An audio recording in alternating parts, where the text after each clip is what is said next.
Kata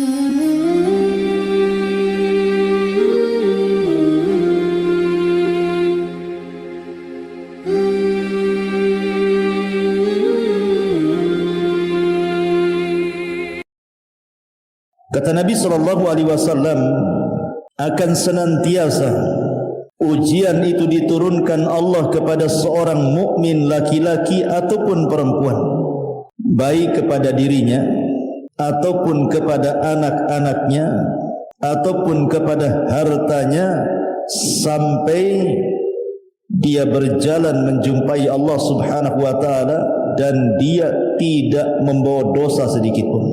Hadis ini adalah hadis yang menjelaskan kepada kita tentang keutamaan sabar di atas al-bala, di atas ujian dari Allah Subhanahu wa taala. Manusia tidak lepas dari tiga kata: haznun wa ghammun wa hammun. Haznun artinya kesedihan, sedih memikirkan sesuatu yang sudah berlalu. Entah yang lalu-lalu kita pernah sukses kemudian hilang kesuksesannya, entah dulunya punya orang-orang yang dicintai kemudian sudah pergi meninggalkannya, entah dulu dia pernah kaya kemudian dia miskin, teringat masa lalu. Haznun, sedih jadinya terpikir terus. Yang kedua ghammun, susah menghadapi sesuatu yang sedang berlaku. Susah karena mungkin karena ekonomi, karena kesehatan, karena mungkin pasangan, anak-anak, dan begitu seterusnya. Kemudian yang ketiga hammun, bingung memikirkan masa depan. Jadi manusia tidak lepas dari tiga perkara ini: sedih memikirkan yang sudah berlalu, susah memikirkan yang sedang berlaku, bingung memikirkan yang akan terjadi masa depan. Manusia tidak lepas dari tiga perkara. Kalau tidak sedih, stres. Kalau tidak stres, susah. Itulah manusia.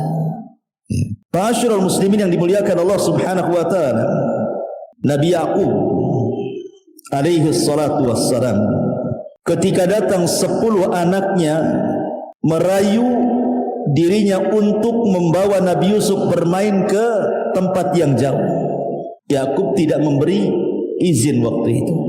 Tetapi dengan berbagai macam alasan, akhirnya 10 anak Yakub ini berhasil merayu ayahnya sehingga membawa Nabi Yusuf.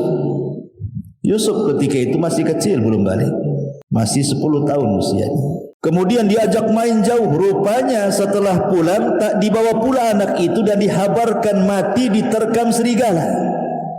Kemudian ditunjukkan bajunya yang berlumuran darah, padahal darah kambing.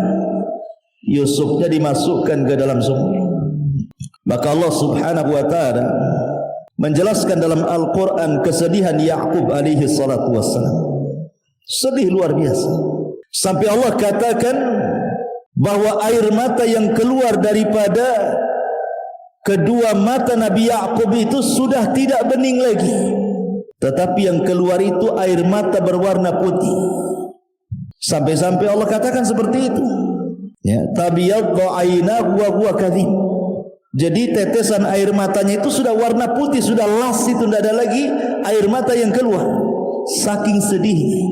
Sebab itulah kemudian Yakub mengalami kebutaan, karena bertahun-tahun memikirkan Nabi Yusuf, menangis. Tapi walaupun demikian Yakub sabar dan mengatakan kepada Allah Subhanahu wa taala, innama ashku bathi wa huzni ilallah. Kata Yakub, sesungguhnya saya hanya bisa mengadukan keperitanku dan kesedihanku kepada Allah Subhanahu wa taala. Karena kesabaran dan doa Nabi Yaqub bertahun-tahun, akhirnya Allah pertemukan juga Yaqub dengan putranya Yusuf. Bahkan dalam kisah Israiliyat, kesedihan Yaqub ini sampai Allah utus malaikat Jibril dan mengatakan, ya Yaqub, kalau seandainya putramu Yusuf itu mati, pasti Allah akan hidupkan kembali, untuk menghibur Nabi Yaqub.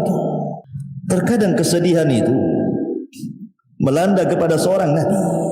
Tetapi yang kita contoh bukan kesedihannya, bagaimana dia menghadapi kesedihannya, sabar dan terus mengadukan kepada Allah Subhanahu wa taala.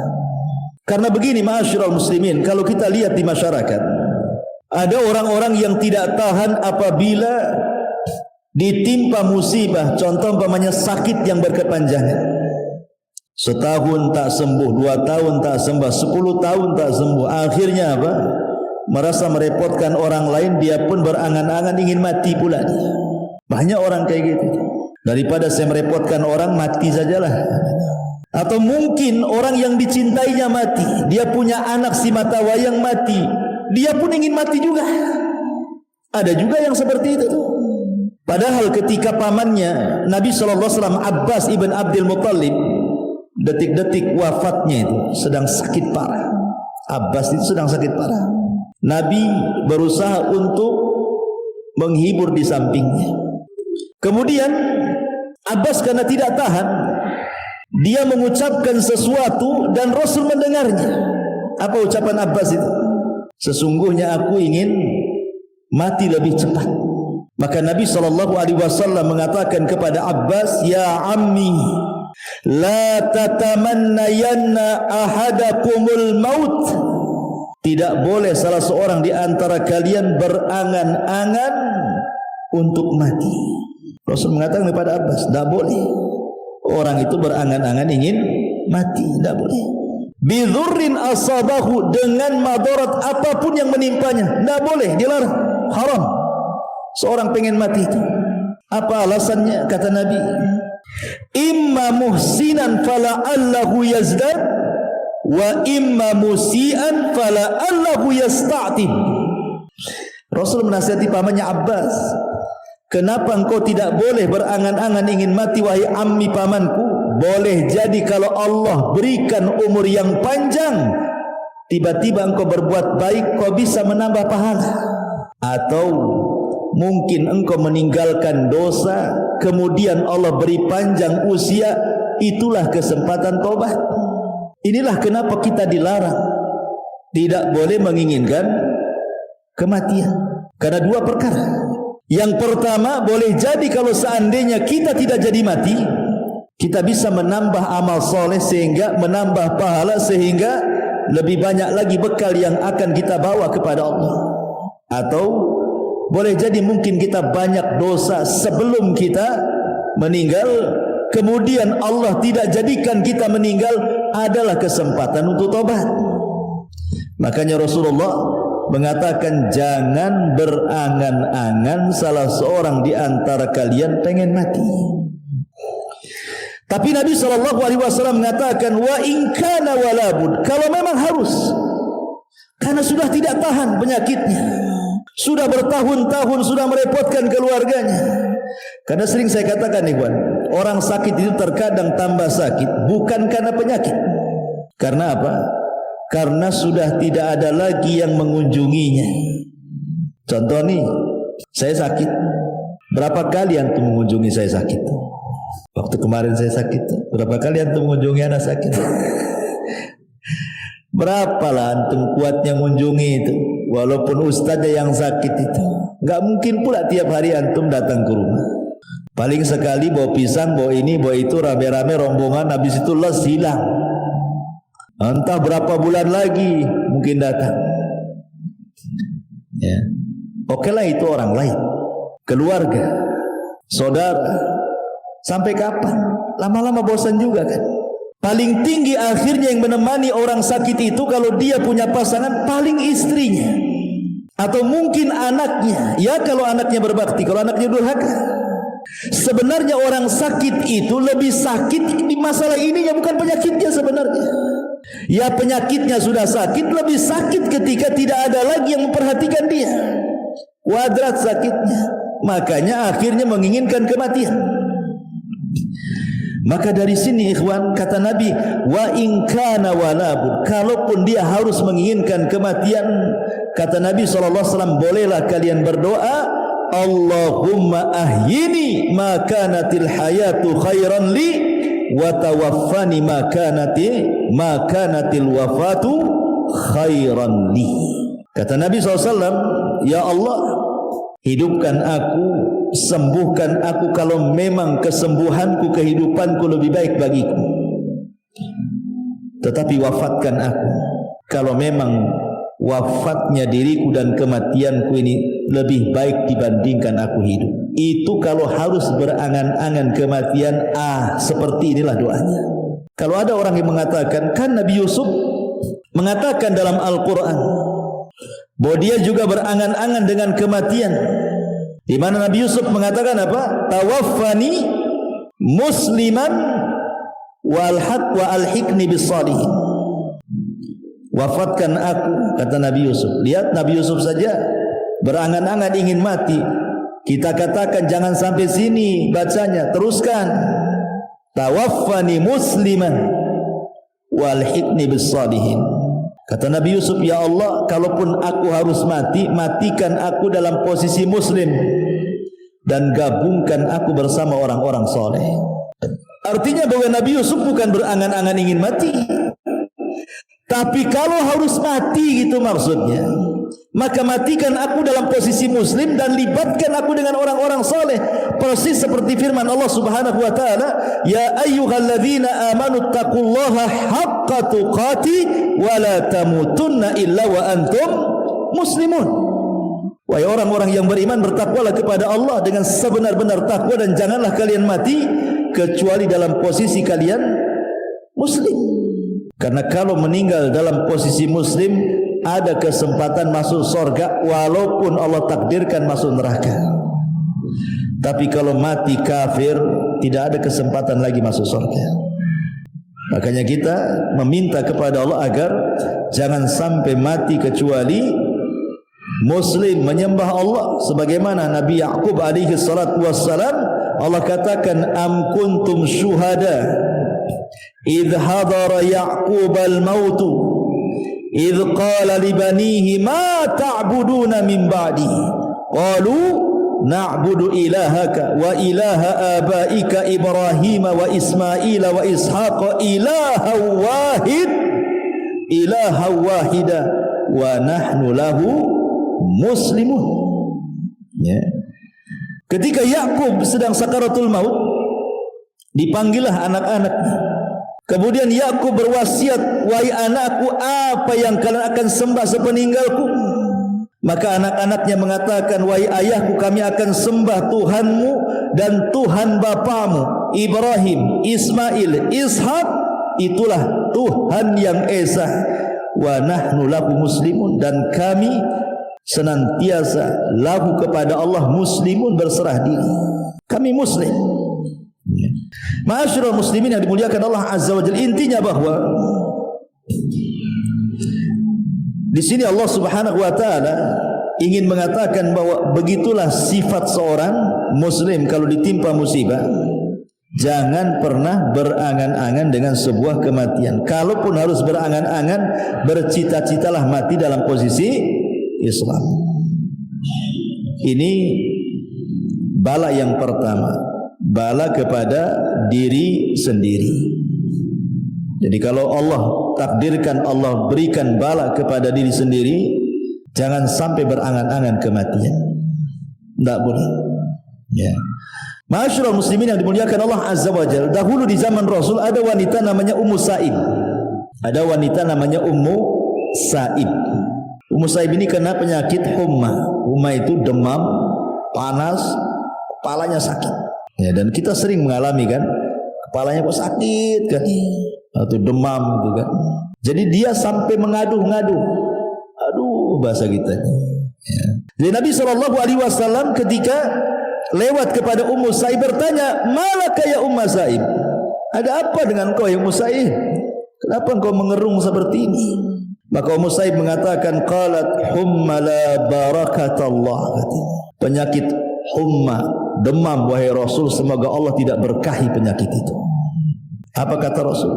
Ya Ummu Sa'ib, la tasubbil humma, jangan celak penyakit demam. Nabi melarang, tidak boleh mencela penyakit di sini. Enggak boleh, kalau antum lagi sakit kepala jangan dicela. Demam tak boleh, kata Rasulullah, tasubbil humma, jangan cela penyakit kepala, demam. meriang jangan. Kenapa?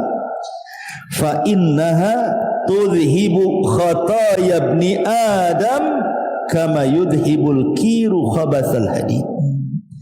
Karena penyakit demam, meriang, sakit kepala itu bisa menghilangkan kesalahan-kesalahan anak Adam seperti api bisa menghilangkan karat besi. Kan banyak di antara kita ini mencela penyakit, saking keras sampai ditepuk-tepuk tuh kepala tuh. Sabar saja. Makanya kata Nabi SAW, isbir wahtasib. Kalau Allah Subhanahu wa taala memberikan bala kepada kita ujian, pertama sabar, yang kedua mintalah pahala dengan penyakit itu kepada Allah. Karena hanya dengan dua kata ini, inilah yang bisa mengangkat derajat dan menghilangkan dosa. Coba bayangkan ikhwan, kalau kita solat malam tahajud, belum tentu antum bisa bangun. Ya kan, sepertiga malam antum bangun, malam-malam dingin-dingin, apalagi empuk dinginnya, malas dah makin kita bangun. Dan itu bisa menghilangkan dosa-dosa kita. Tetapi cukup kita sabar dengan penyakit demam, tak perlu antum bangun malam. Sabar aja dengan demam. Kalau tidak sabar ya minum bodrek lah. Hilang demamnya. Artinya bahwa jangan mencela penyakitnya, gitu maksudnya. Karena penyakit itu sebenarnya bisa mengangkat derajat dan menghilangkan dosa. Ini yang pertama. Tetapi ada satu kaidah sebelum saya lanjut. Kata para ulama, kullu murrin saufa yamurru liya'tiya ba'dahu bil yusri yasurru. Apa kata orang Arab? Kullu murrin saufa yamurru liya'tiya ba'dahu bil yusri alladhi yasurru. Apa maknanya? Setiap keperitan hidup pasti akan berlalu dan akan datang setelahnya kemudahan yang membawa kebahagiaan bagi hidupnya. Tidak mungkin Allah Subhanahu wa taala, ikhwan, kalau menimpakan sebuah musibah, entah penyakit, entah yang lainnya, sakit terus dari awal sampai akhir. Tidak, pasti ada sembuhnya juga. Atau Allah berikan kefakiran, fakir terus, pasti Allah akan berikan juga kecukupan hidupnya. Karena Allah yang mengatakan wa tilkal ayyam nudawiluha bainan nas. Namanya hari-hari kan diputarkan, ikhwan. Makanya sering saya katakan, saya, anda, siapapun pasti dalam hidup kita mengalami kesulitan yang rasanya kita tidak bisa keluar dari kesulitan itu. Kiamatlah sudah. Tapi seiringnya waktu, sudah lupalah keperitan yang pernah antum rasakan dulu itu. Sekarang antum bisa tersenyum, tertawa, bahkan tak ingat pun keperitan yang sudah antum lalui dulu. Siapa yang menghilangkan kalau bukan karena Allah? Karena setiap kesulitan itu Allah datangkan dua kemudahan. Inna ma'al usri yusra. Inna ma'al usri yusra. Ketika Allah menyebutkan kalimat al-usri menggunakan alif lam. Ketika Allah menyebutkan yusran, Allah nakirahkan. Maknanya apa? Al-usri ketika dibuat alif lam berarti usri yang pertama adalah usri yang kedua. Tetapi ketika Allah mengatakan yusran menggunakan nakirah, menggunakan tanwin tanpa alif lam, nakirah itu tufidul umum, berarti kemudahan yang pertama bukan kemudahan yang kedua. Kesulitan yang pertama adalah kesulitan yang kedua. Maknanya setiap kesulitan Allah datangkan dua kemudahan, tiga kemudahan, empat kemudahan, dan begitu seterusnya. Karena Allah tidak mungkin membebankan sesuatu kecuali yang bisa dipikul oleh hambanya. Tak mungkin, Allah tidak pernah zalim. Menimpakan musibah itu berlebihan di luar batas manusia, itu mustahil, ikhwan. Kita saja yang merasa bahwa Allah sudah melebihkan musibahnya karena dia tidak mau menghadapinya. Sebenarnya tidak ada persoalan kalau dihadapi itu mudah sebenarnya.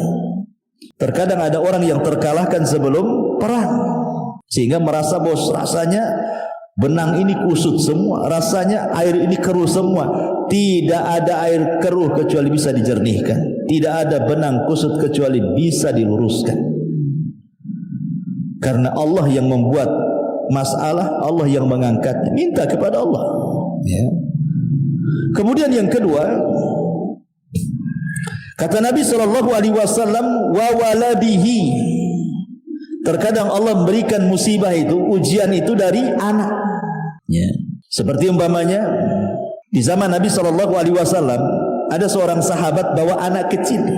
Ya usianya 5 tahun, 6 tahun, lucu-lucunya digendong bapaknya. Hadir di majelis Nabi. Jadi terkadang dicium-cium lah anaknya. Kayak kita lah bawa anak kecil kan. Kadang lari sana, kemudian nempel lagi, kita cium lagi. Sedang ngaji, namanya anak-anak kan begitu. Jadi Nabi heran. Kata Nabi SAW, atuhibbuhu ya fulan. Kau suka ya, kau cinta dengan anak.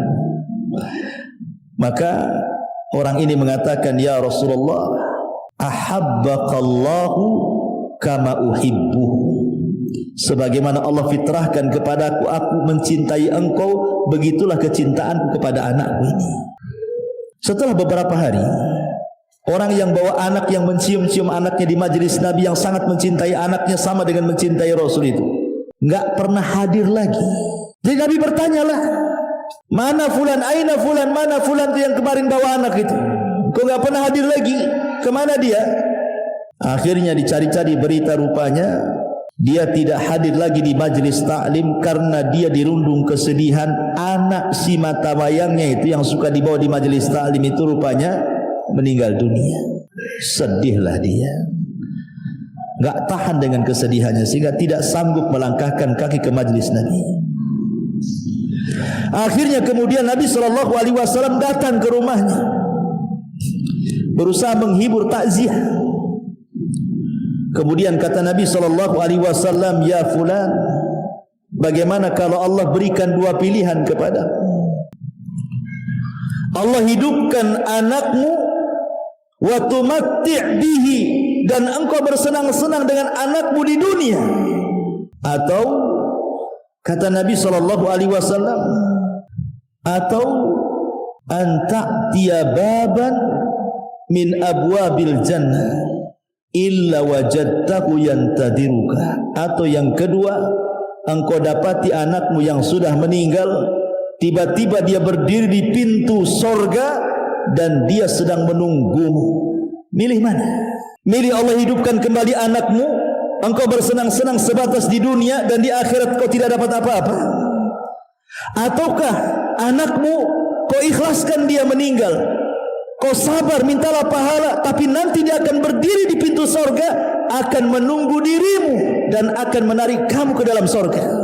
Milih mana? Kata Rasulullah. Akhirnya anak muda ini mengatakan, ya tentu memilih anakku berada di pintu sorga. Hilang kesedihannya.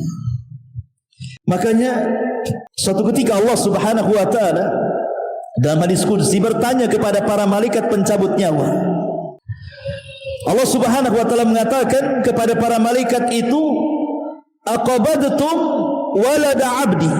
Hei malaikat-malaikatku, apakah engkau sudah mencabut nyawa anak dari hambaku? Kata malaikat pencabut nyawa, na'am ya Rasul, tentu wahai na'am ya Rabb, tentu ya Rabb.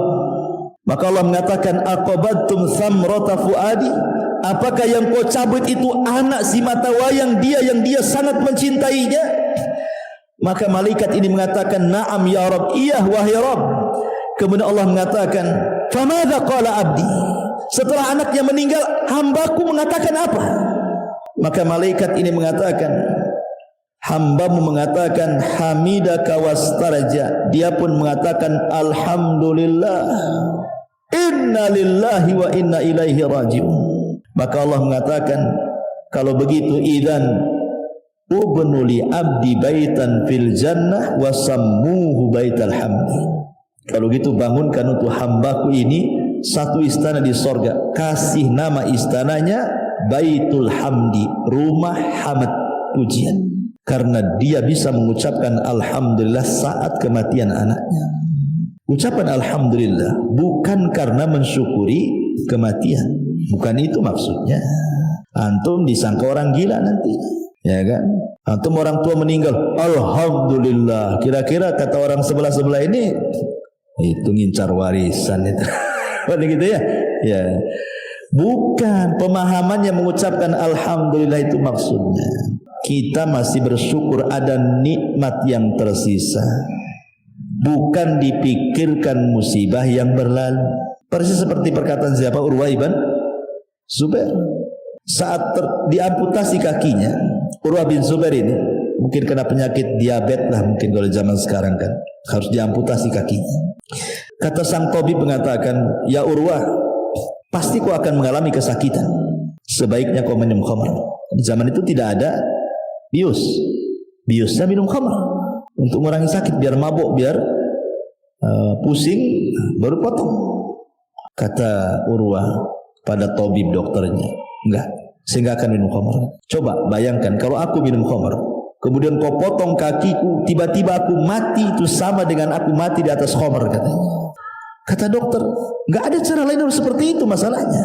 Kata Urwah, gini saja, berikan kesempatan aku berwudu, kemudian aku sholat 2 rakaat. Saat aku sholat itulah potong kakiku, katanya.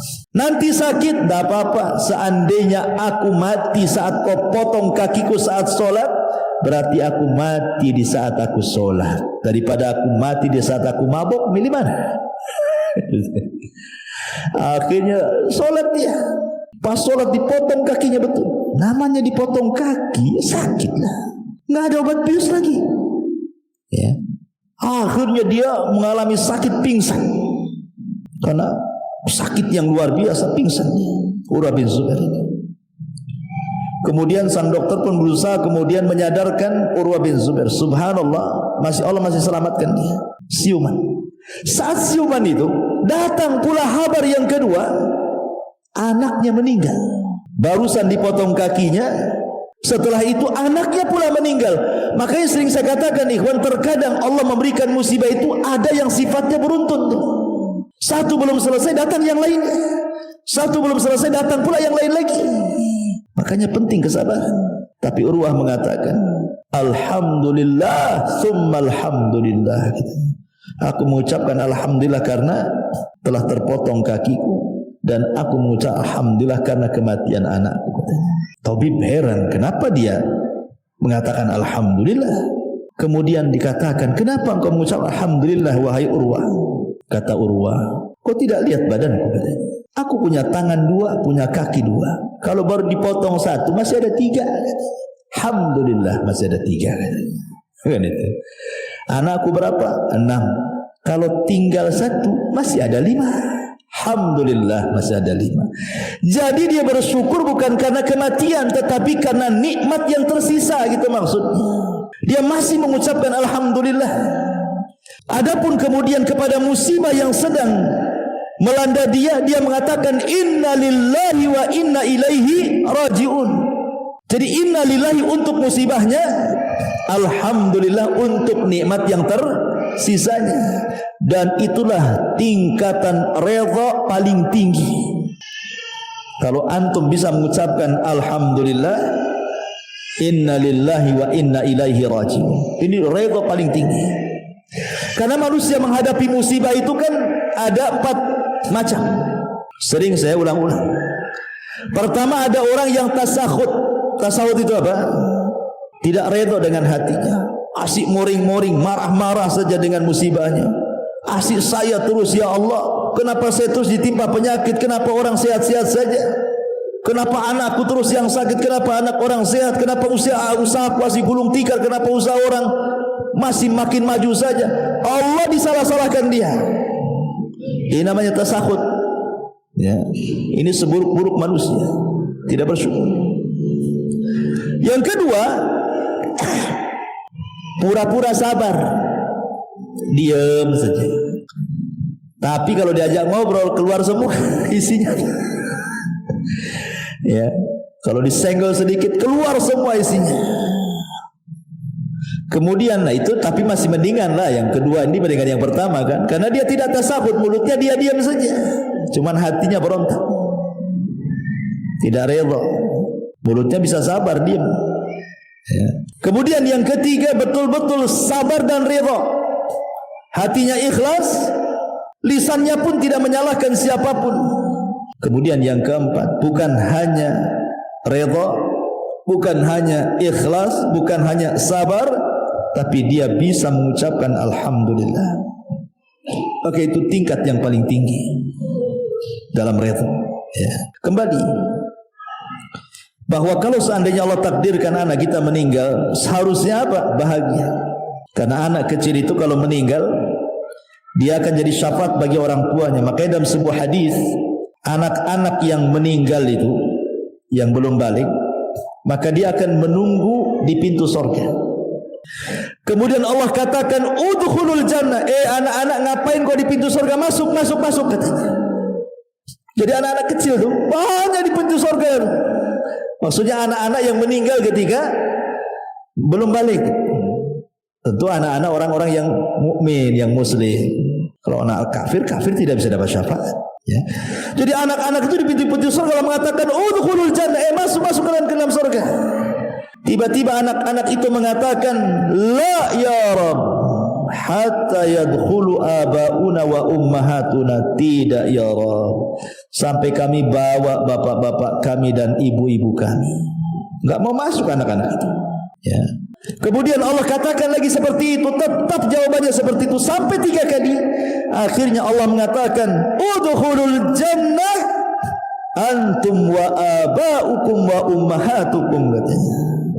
Ya sudah, kalau gitu masuk ke surga, ajak bapak ibu masukkan sekalian.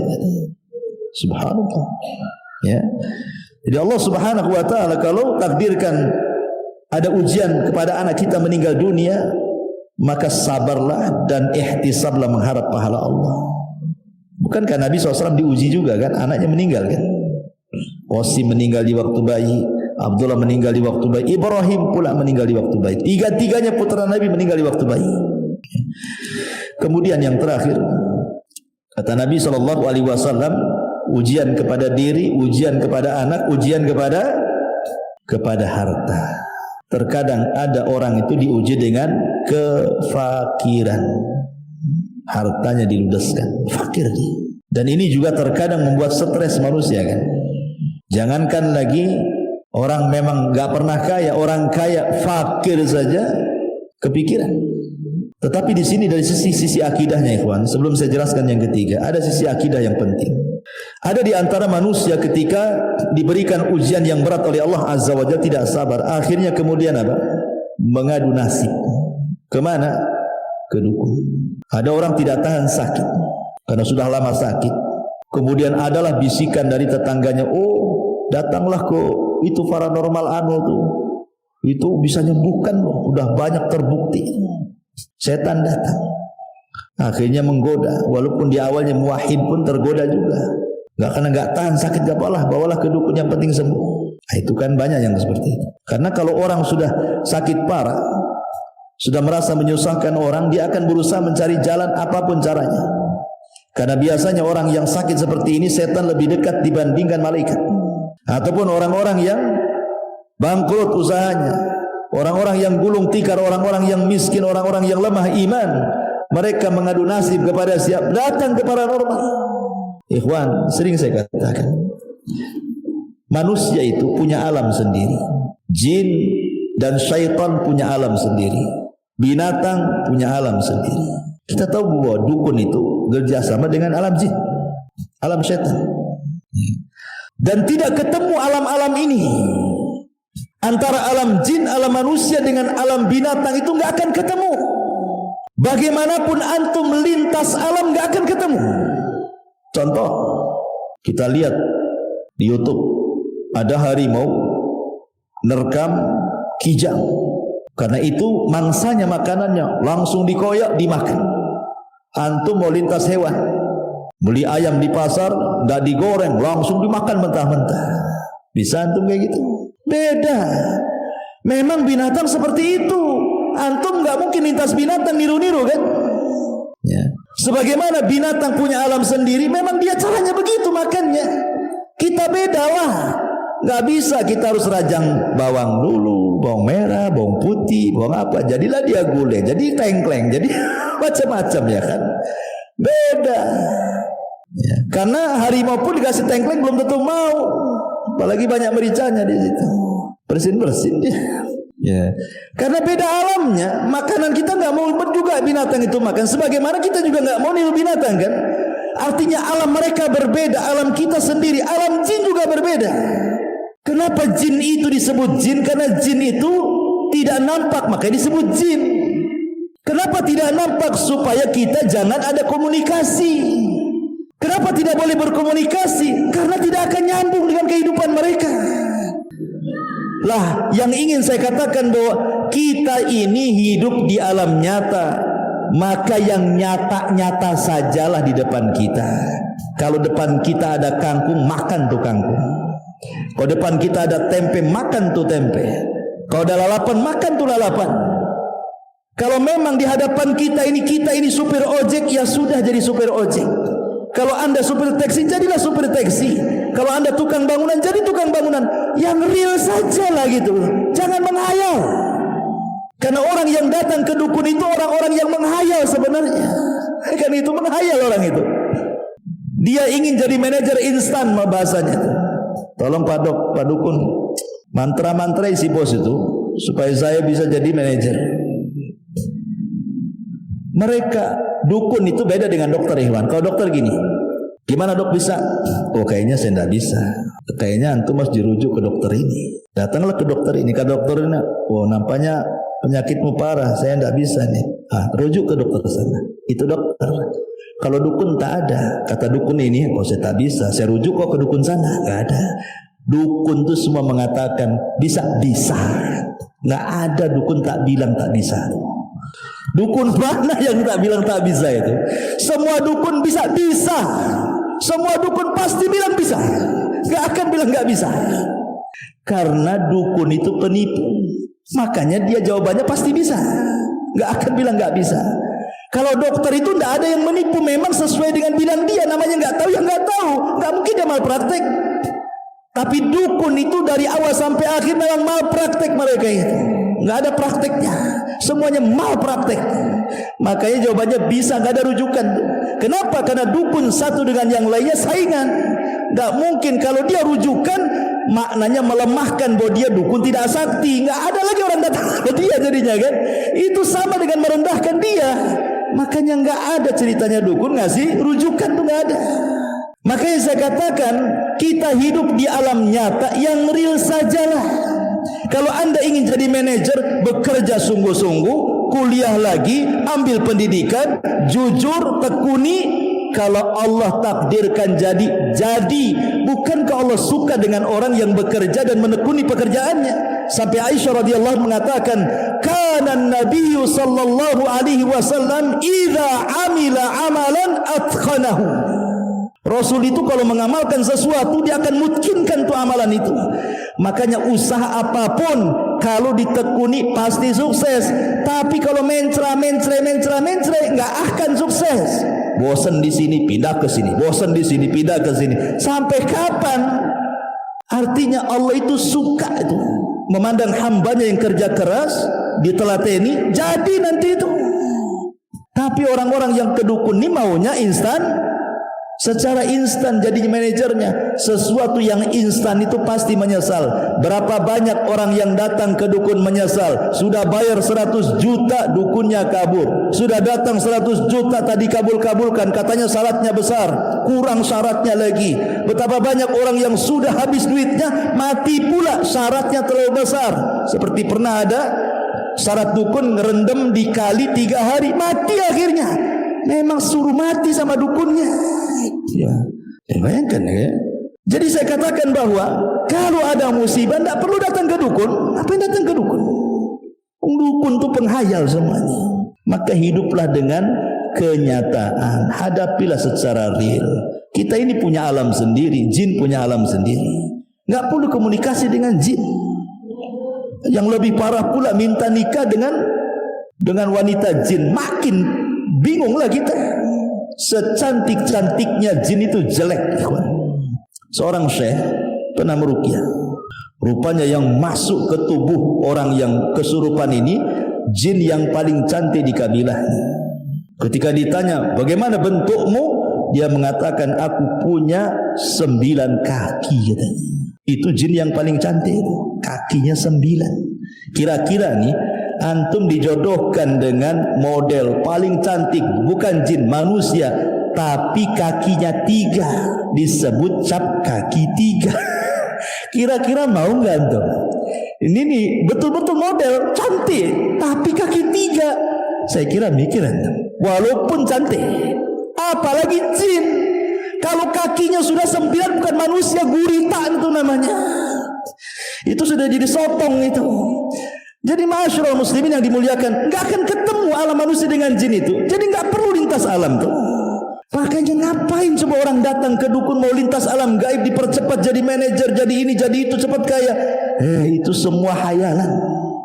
Makanya kalau saya katakan berbicara soal masalah ujian, musibah dan begitu seterusnya, hadapilah kenyataan yang ada di depan kita, itulah hadapi kenyataan seperti itu. Kalau memang Allah takdirkan masih miskin, berdoa, bekerja, dan begitu. Tidak perlu datang ke sana kemari. Anda miskin datang ke dukun, makin miskin lah. Karena uangnya habis sama dukun kan itu. Miskin kuadrat namanya. Baik. Jadi ujian yang ketiga adalah ujian kepada harta. Ujian harta ini 2, bisa kaya, bisa miskin. Dua-duanya ujian. Justru kaya itu ujian lebih berat lagi karena soalannya 2, dari mana kau dapat, kemana kau belanjakan. Kalau orang miskin mau ditanya dari mana kau dapat, kemana kau belanjakan, aku tak dapat, macam mana mau belanja katanya kan, nggak bisa dia. Kalau orang kaya sibuk dua-duanya tuh, dari mana, oh ya hasil ini hasil itu, kemana kan kau tuh, 2 soalan. Makanya kalau kita bicara tentang harta, ada orang itu satu, cara carinya halal, cara membelanjakannya halal, berkahlah hartanya. Karena bisa menjawab 2 soalan. Yang kedua, cara kerjanya halal, dibelanjakannya haram. Capek dia kerja, 1 bulan dia banting tulang keras, terus bekerja, keringat bercucuran, sudah gajian 1 bulan untuk berzina, untuk hura-hura, poya-poya dan begitu seterusnya. Maka dia tidak selamat dari pertanyaan yang kedua, tapi selamat dari pertanyaan yang pertama. Dari mana harta? Selamatlah antum. Kemanakan harta? Tak selamat antum. Ya. Yang ketiga, caranya haram. Caranya haram, rampok, ya, mendustai orang, mengambil hak orang, tapi disumbangkan ke masjid, ke anak yatim. Berarti di sini yang membelanjakannya benar, ya kan? Caranya yang salah. Gimana ceritanya kalau yang seperti ini? Tetap dua-duanya ditanya. Dari mana dan kemana? Dua-duanya kena dia. Kenapa? Karena niat baik menyumbang itu tidak cukup kalau cara dari awal itu salah. Kenapa? Innallaha thayyibun la yaqbalu illa thayyiban. Allah itu baik, tidak menerima kecuali yang baik.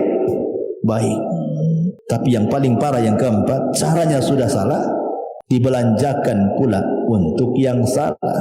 Dapat uang dari togel untuk masang togel. Togel ke togel namanya, ya kan? Itu kuadrat, ya kan? Atau dapat uang dari judi untuk berzina, untuk minum khamar, untuk ini. Udah enggak berkah tuh hidup. Ya. Intinya ikhwatul fillah muliakan Allah Azza wa Jalla. Sebelum saya tutup, sudah malam juga. Ada firman Allah Azza wa Jalla surah Zuhruf ayat 32. Allah mengatakan, "Ahum yaqsimuna rahmata rabbik. Nahnu qasamna bainahum ma'isyatahum fil hayatid dunya wa rafa'na ba'dahum fawqa ba'din darajat liyattakhidha ba'duhum ba'dan sukhriyah wa rahmatu rabbika khairun mimma yajma'un." Apakah mereka yang membagi-bagi rahmat Tuhanmu? Kamilah yang menentukan penghidupan mereka dalam kehidupan dunia. Dan kami telah meninggikan sebagian mereka atas sebagian yang lain. Maksudnya ada kaya dan miskin. Untuk apa? Supaya sebagian mereka memanfaatkan sebagian yang lainnya. Kalau semua kaya, siapa yang mau bekerja? Orang kaya tak mau bekerja. Kalau semua miskin, tak ada yang mau bekerja juga. Mau gajinya pakai apa? Ketika ada orang kaya, ada orang miskin, berarti saling menghajatkan. Orang miskin butuh orang kaya untuk gajinya, orang kaya butuh orang miskin, butuh tenaganya. Disitulah saling memanfaatkan. Sehingga orang kaya tidak boleh sombong dengan kekayaannya, karena anda berhajat kepada orang fakir. Orang fakir harus tetap tawadu, tidak perlu sombong juga, karena anda juga butuh uang dari orang kaya. Artinya bahwa kaya miskin sama saja di sini, saling berhajatkan, membutuhkan satu dengan yang lainnya. Barulah stabil kehidupan manusia itu. Karena kata Allah Subhanahu wa taala, "Lau basatallahu rizqa li ibadihi labaghaw fil ardi." Ada sebagian hamba-hamba Allah, ikhwan, kalau Allah berikan kekayaan makin kufur dia. Tapi ada sebagian hamba-hamba Allah, kalau Allah miskinkan makin kufur dia. Jadi ada orang-orang yang terus dimiskinkan oleh Allah, ada orang-orang yang terus dikayakan oleh Allah. Hikmahnya apa? Karena ada sebagian hamba Allah yang Allah cintai ini, dia kaya, kalau dibuat miskin nanti dia kufur. Ada sebagian hamba Allah yang beriman, yang mencintai Allah itu, dia miskin, sengaja Allah miskinkan. Kalau dia kaya nanti dia kufur. Karena ada kaidah, al-bala tudzakiruka minallahi khairun minan naimi tunsika minallahi azza wa jalla. Seseorang di atas ujian tapi bisa mengingatkan kita kepada Allah jauh lebih baik dibandingkan antum bergelimang dengan kenikmatan tapi melupakan Allah Subhanahu wa taala. Catat ini. Antum diberikan ujian oleh Allah, tapi dengan ujian itu mengingatkan antum kepada Allah, itu lebih baik dibandingkan antum di atas kenikmatan tetapi melupakan Allah Subhanahu wa taala. Jangan-jangan itu istidraj saja. Allah sengaja membiarkan sampai ketika antum lalai, Allah wafatkan antum tiba-tiba dan antum belum bertobat kepada Allah Subhanahu wa taala. Suul khatimah. Baik, saya kira ini saja. Subhanallah bihamdika, asyhadu an la ilaha illa anta, astaghfiruka wa atubu ilaik. Allahu ta'ala alam. Assalamualaikum warahmatullahi wabarakatuh.